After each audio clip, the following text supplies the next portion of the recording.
और the deep dive में आप सबका स्वागत है।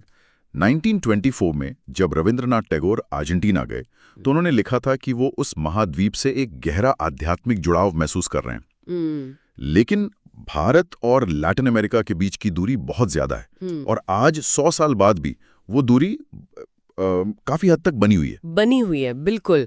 तो आज हम इसी दूर के महाद्वीप पर नजर डालेंगे जहां जियोपॉलिटिकल बिसात बहुत तेजी से बदल रही है। बिल्कुल। और आज की हमारी ये जो बातचीत है ये इंडियन एक्सप्रेस में छपे कुछ बहुत ही दिलचस्प लेखों पर आधारित है। हाँ, और ये विषय यूपीएससी की तैयारी करने वालों के लिए तो जरूरी है ही, लेकिन ये उन सब के लिए भी है जो समझना चाहते हैं कि दुनिया में शक्ति का संतुलन कैसे बदल रहा है और भारत के लिए इसके क्या मायने हैं। सही कहा।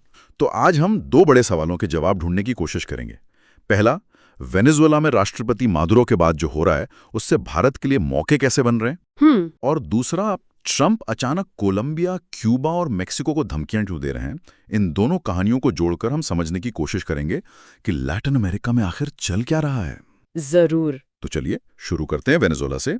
निकोलस मादुरो पर जो अमेरिकी कार्रवाई हुई उसे कई लोग बहुत दुस्साहसिक, एक ऑडिशियस मूव मान रहे हैं। दुस्साहसिक तो था ही, लेकिन दिलचस्प बात यह है कि ये पारंपरिक रिजीम चेंज यानी सत्ता बदलने की कोशिश से थोड़ा अलग था। अच्छा। हाँ, स्रोत इसे रिजीम सिडक्शन कह रहे हैं, मतलब सत्ता को फुसलाकर अपने पाले में लाने की रणनीति। रिजीम सिडक्शन, ये शब्द ही सुनने में कितना अलग है। इसका मतलब क्या हुआ? क्या ये सिर्फ मादुरो को हटाने से आगे की बात है? हाँ, बहुत आगे की। देखिए, अमेरिका सिर्फ मादुरो को हटाना नहीं चाहता था। रणनीति ये थी कि मादुरो के आसपास जो सत्ता के केंद्र हैं, मतलब सेना, नौकरशाही और जो पॉलिटिकल इलीट है, उनको अपनी तरफ खींच लिया जाए। उन्हें ये यकीन दिलाया जाए कि मादुरो के बिना उनका भविष्य ज्यादा सुरक्षित और फायदेमंद होगा। ये एक सर्जिकल स्ट्राइक नहीं, बल्कि एक साइकोलॉजिकल गेम था। अच्छा, तो एक मनोवैज्ञानिक खेल। अगर ये कामयाब हो जाता तो इसका असर क्या होता? स्रोत बता रहे हैं कि इससे क्षेत्र की भू राजनीति में 3 बड़े बदलाव आ सकते हैं। हाँ, और तीनों ही बहुत बड़े बदलाव हैं। पहला तो ये कि अमेरिका का लैटिन अमेरिका पर दबदबा की वापसी। दशकों से ये माना जा रहा था कि इस इलाके में अमेरिका का प्रभाव कम हो रहा है, लेकिन ये ऑपरेशन उस धारणा को तोड़ सकता है। और दूसरा, इस महाद्वीप में राजनीतिक हवा का रुख बदलना।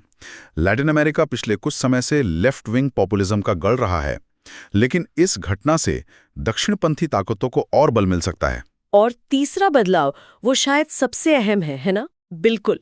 तीसरा और सबसे बड़ा बदलाव है इस क्षेत्र में चीन, रूस और कुछ हद तक क्यूबा की महत्वाकांक्षाओं को सीधी चुनौती। ये देश पिछले कई सालों से वेनेजुएला में भारी निवेश कर रहे थे। हाँ, उनका मकसद तो साफ था। अमेरिका के बैकयार्ड में अपना प्रभाव बढ़ाना और दुनिया को दिखाना कि अब अमेरिका अकेली महाशक्ति नहीं है।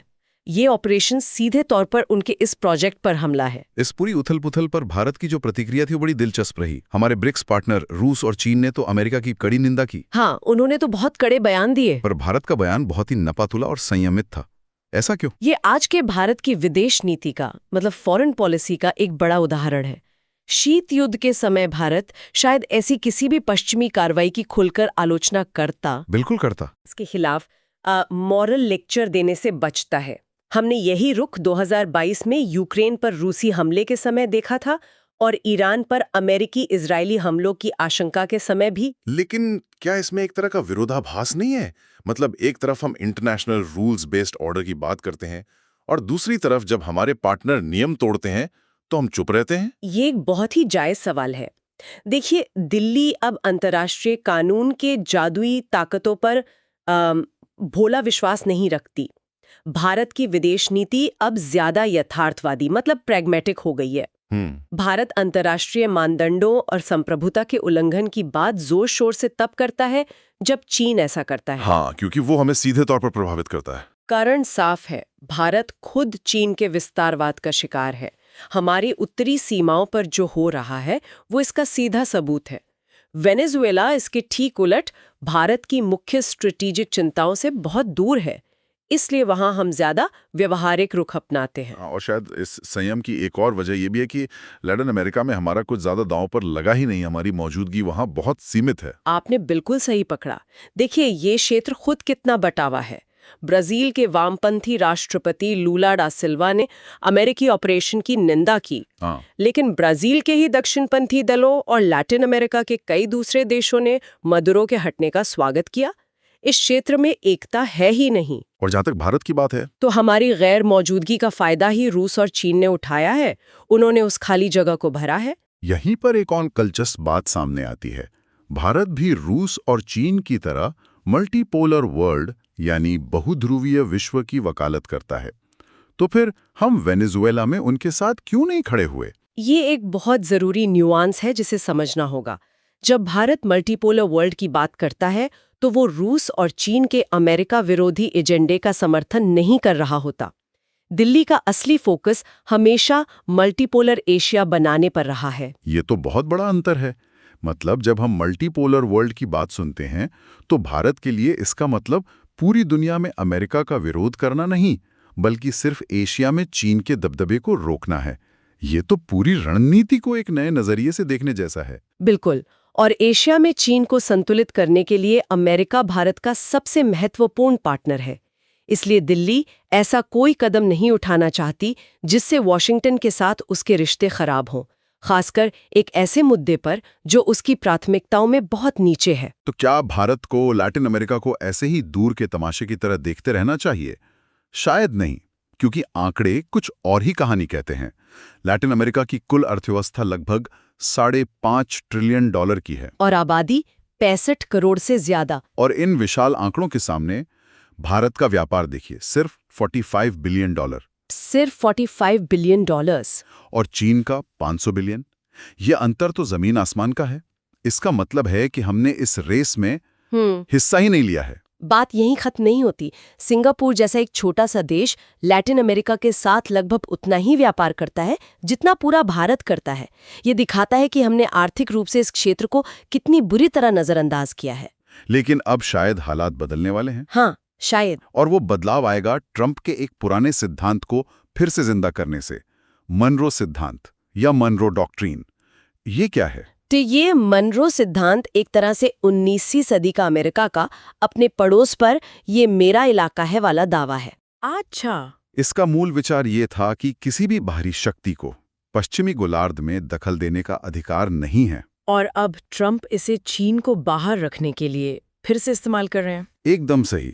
ट्रंप का नया मनरो सिद्धांत सीधे तौर पर इस क्षेत्र में चीन के बढ़ते आर्थिक प्रभाव को रोकने के लिए है। अब जैसे ही अमेरिका लैटिन अमेरिकी देशों पर चीन से अपनी आर्थिक निर्भरता कम करने के लिए दबाव डालेगा, तो वो देश क्या करेंगे? वो नए पार्टनर्स ढूंढेंगे। बिल्कुल, वे डाइवर्सिफिकेशन की तलाश करेंगे। और यहीं पर भारत के लिए एक बहुत बड़ा दरवाजा खुलता है। अमेरिका जिसे चीन के लिए बंद कर रहा है, वो दरवाजा भारत जैसी शक्तियों के लिए खुल सकता है। तो वेनेजुएला में अमेरिका ने एक बड़ा दांव खेला है, लेकिन क्या ये सिर्फ एक ही देश की कहानी है या ट्रंप पूरे लैटिन अमेरिका को कोई संदेश दे रहे थे? क्योंकि मादुरो के बाद उनका निशाना कोलंबिया और मेक्सिको पर भी था। और क्यूबा तो हमेशा की तरह निशाने पर है ही। हाँ, तो ये एक पैटर्न लगता है। ये निश्चित रूप से एक पैटर्न है। और इसके पीछे सिर्फ मनरो सिद्धांत नहीं है, बल्कि आइडियोलॉजी, ड्रग्स, आप्रवासन और स्ट्रेटेजिक पार्टनरशिप जैसे कई और कारण भी हैं। सबसे चौंकाने वाला मामला कोलंबिया का है, जो पारंपरिक रूप से इस क्षेत्र में अमेरिका का सबसे करीबी सहयोगी रहा है। एक सहयोगी पर निशाना क्यों? कोलंबिया तो अमेरिका को कच्चा तेल भी सप्लाई करता है और सुरक्षा मामलों में भी पार्टनर रहा है। तनाव की कई वजह हैं। पहली, 2022 में गुस्तावो पेट्रो का कोलंबिया के पहले वामपंथी राष्ट्रपति के रूप में चुना जाना। दूसरा, पेट्रो ड्रग्स के खिलाफ लड़ाई में अमेरिका की पुरानी नीतियों से सहमत नहीं है। अच्छा, तीसरा, उन्होंने ब्रिक्स प्लस समूह में शामिल होने में दिलचस्पी दिखाई है। और चौथा, उन्होंने हाल ही में इजराइल के साथ संबंध तोड़ने का फैसला किया है। उन्होंने तो वेनेजुएला पर अमेरिकी कार्रवाई को लैटिन अमेरिका की संप्रभुता पर हमला तक कह दिया। ये सब बातें वॉशिंगटन को पसंद नहीं आ रही। और मेक्सिको का मामला तो और भी पेचीदा लगता है। ड्रग्स, इमिग्रेशन, ये तो अमेरिका की घरेलू राजनीति के भी सबसे बड़े मुद्दे हैं। बिल्कुल। अमेरिका और मेक्सिको के बीच 3145 किलोमीटर लंबी सीमा है, जो हमेशा से तनाव का कारण रही है। अवैध आप्रवासन और फेंटेनिल जैसे सिंथेटिक ड्रग्स का अमेरिका में आना। जिससे हजारों मौतें हो रही हैं। हाँ, ये ट्रंप के लिए बड़े चुनावी मुद्दे हैं। वो पहले भी सीमा पर दीवार बनाने का वादा कर चुके हैं। अब वो फिर से टैरिफ लगाने और ड्रग कार्टेल से लड़ने के लिए मेक्सिको में ड्रोन हमले करने या अमेरिकी सैनिक भेजने तक की धमकी दे रहे हैं। और फिर आता है क्यूबा। वो तो हमेशा से अमेरिका की दुखती रग रहा है। हाँ, शीत युद्ध के जमाने से ही दोनों देशों के रिश्ते खराब रहे हैं। ट्रंप ने क्यूबा को फिर से आतंकवाद को बढ़ावा देने वाले देशों की सूची में डाल दिया है। और देखिए, क्यूबा अपनी तेल की जरूरतों के लिए वेनेजुएला पर बहुत निर्भर था। अब जब वेनेजुएला की अर्थव्यवस्था खुद डांवाडोल है, तो क्यूबा और भी ज्यादा चीन और रूस की गोद में जा सकता है। उसे इन दोनों देशों से बड़ा निवेश मिला भी है। ये सब देख के लगता है कि ये सिर्फ लैटिन अमेरिका तक ही सीमित नहीं है। ट्रंप की नज़र तो ग्रीनलैंड पर भी है। पहली नज़र में ये बहुत अजीब लगता है, डेनमार्क से ग्रीनलैंड खरीदने की बात करना, लेकिन क्या इसके पीछे भी वही बड़ी जियोपॉलिटिकल लड़ाई है? इसके पीछे सिर्फ और सिर्फ जियोपॉलिटिक्स ही है। इसके 3 मुख्य कारण हैं। पहला, ग्रीनलैंड का स्ट्रेटेजिक लोकेशन आर्कटिक में। हाँ, ये आर्कटिक में है, जहां बर्फ पिघलने से नए समुद्री रास्ते खुल रहे हैं। यहां से अमेरिका, रूस या चीन से आने वाली किसी भी मिसाइल पर नजर रख सकता है। दूसरा, संसाधन, रेयर अर्थ मिनरल्स। बिल्कुल, ग्रीनलैंड में रेयर अर्थ मिनरल्स का विशाल भंडार है, जो आज के दौर में फोन से लेकर मिसाइल तक हर चीज में इस्तेमाल होते हैं। और आज इसका सबसे बड़ा सप्लायर कौन है? चीन। और तीसरा कारण भी यकीनन चीन ही होगा, है ना? बिल्कुल, चीन की कंपनियां ग्रीनलैंड के खनन और बंदरगाहों में भारी निवेश कर रही हैं। चीन इसे अपने पोलर सिल्क रोड का एक अहम हिस्सा बनाना चाहता है। अमेरिका को डर है कि चीन इन व्यावसायिक प्रोजेक्ट्स की आड़ में वहां अपनी सैन्य उपस्थिति बढ़ा सकता है। इसलिए ग्रीनलैंड पर नियंत्रण की इच्छा सीधे तौर पर चीन के प्रभाव को रोकने की अमेरिकी रणनीति का हिस्सा है। तो कुल मिलाकर लैटिन अमेरिका से लेकर आर्कटिक तक एक नई ग्रेट गेम या बड़ी जियोपॉलिटिकल बाजी शुरू हो गई है। अमेरिका अपना दबदबा फिर से कायम करने की कोशिश कर रहा है और चीन रूस को सीधी चुनौती दे रहा है। और इस पूरी उथल-पुथल के बीच, जैसा हमने पहले बात की, भारत के लिए एक अप्रत्याशित अवसर पैदा हो रहा है। भारत को अब सिर्फ अपने ब्रिक्स भागीदारों के पीछे चलने की रणनीति से आगे बढ़कर सोचना होगा और लैटिन अमेरिका में अपनी एक स्वतंत्र राह बनानी होगी। तो भारत के लिए आगे की राह क्या होनी चाहिए?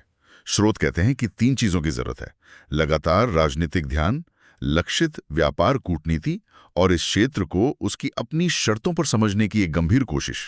सही बात है। ये एक अजीब विरोधाभास है कि दिल्ली में आपको सिमोन बोलिवर जैसे दक्षिण अमेरिकी नायकों के नाम पर सड़कें तो मिल जाएंगी, लेकिन हमारे पॉलिटिकल एलीट क्लास में लैटिन अमेरिका के इतिहास और समाज को लेकर साक्षरता की बहुत कमी है। फिदेल कास्ट्रो या चे गुवेरा को लेकर एक जमाने में जो रोमांटिक आकर्षण था, उसने पोस्टर और टी शर्ट तो बहुत पैदा किए, लेकिन कोई ठोस नीति नहीं। हाँ, दिल्ली के कई कैफे की दीवारों पर चे गुवेरा आज भी दिख जाएंगे, लेकिन शायद ही कोई जानता हो कि आज क्यूबा के साथ हमारी नीतियां क्या हैं। ये एक अजीब डिस्कनेक्शन है। बिल्कुल। तो आज हम अपने श्रोताओं के लिए एक सवाल छोड़कर जा रहे हैं। जैसे जैसे लैटिन अमेरिका में एक नया राजनीतिक दौर शुरू हो रहा है, क्या भारत अपनी पारंपरिक विदेश नीति की प्राथमिकताओं से हटकर इस दूर के क्षेत्र में एक सार्थक और स्वतंत्र भूमिका निभाने का जोखिम उठाएगा? और अगर हाँ, तो चीन और अमेरिका के बीच संतुलन साधते हुए भारत की रणनीति का असली स्वरूप क्या होना चाहिए? इस पर हमारी नीति निर्माताओं को गंभीरता से सोचना होगा। इस गहरी और दिलचस्प बातचीत में शामिल होने के लिए आप सभी का धन्यवाद। भविष्य की चर्चाओं के लिए हमारे साथ जुड़े रहें। और अगर आपको हमारी ये कोशिश पसंद आई तो कृपया चैनल को लाइक और सब्सक्राइब करें और अपने सवाल हमें कमेंट्स में बताएं। धन्यवाद।